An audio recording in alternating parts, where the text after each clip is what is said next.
Their first season in Sin City, but they open up on the road against the Carolina Panthers, and I got the Panthers winning this. I know it seems weird, Matt Rhule, first time coaching in the NFL, but you know what? I think that the Panthers just catch them in this way. There's always that one inexplicable loss in week one. I've got the Panthers, Matt Rhule, Teddy Bridgewater, these guys coming out ready to play, but it's okay. Week two, the Raiders follow that up, though, as they play host to the New Orleans Saints and get a victory. Because if there is anything about the Raiders we know, it's like you lose a game, like a game to the Panthers, you follow it up with a huge win over a team like the New Orleans Saints. And let's be honest, there is not a lot of easy games in the early part of the season here for the Raiders, including in week three, going on the road to face the New England Patriots. Tom Brady, obviously not there, but still believe in Bill Belichick, still believe in the Patriot way. I have the Patriots winning that one, but the Raiders, again, in week four, playing host to the Buffalo Bills, a team that made the playoffs last year. They added Stephon Diggs, but the Raiders made a lot of good adjustments as well. I really like what the Raiders did. I thought that bringing in Henry Ruggs III, that's going to be huge. Corey Littleton was an underrated signing for them, so I have the Raiders going and beating the Bills.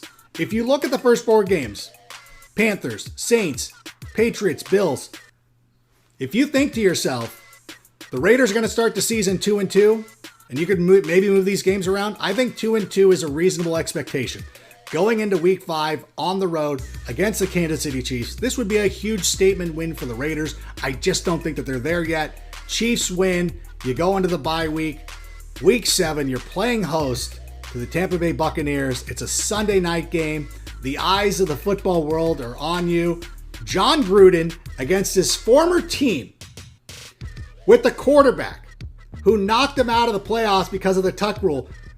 Jon Gruden still does not find the humor in the tuck rule. If there was any game the Raiders are going to be ready to play this season, week 7 at home against the Bucs, I'm going to give the Raiders there.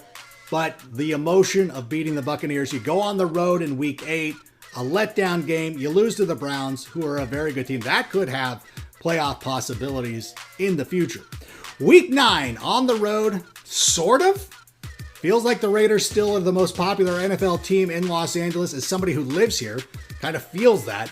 You get a win over the Los Angeles Chargers. The following week, you're playing host to the Denver Broncos on Sunday night. These are back-to-back. This is a nice stretch of Sunday games.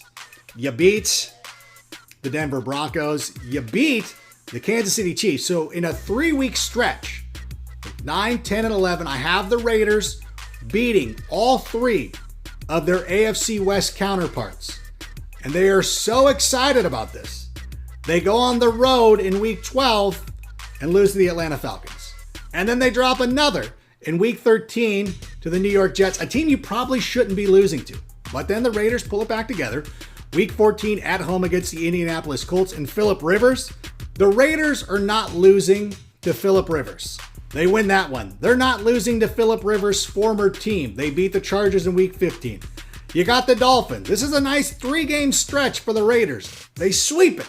They beat the Miami Dolphins. They got to go on the road. This is kind of a must win. You got to knock off the Denver Broncos. Your playoff, it's tenuous right now. It's tough. But you know what? You lose to the Broncos. You finish 9-7.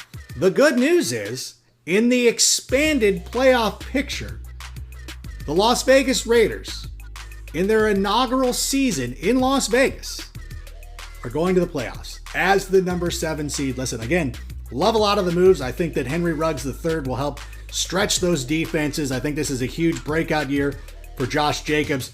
Derek Carr is a good NFL quarterback. They made a lot of nice replacements and upgrades on defense. If they were not in a division with the Denver Broncos and the Kansas City Chiefs, their record would be in the double digits. But as I see it right now, they finished 9-7.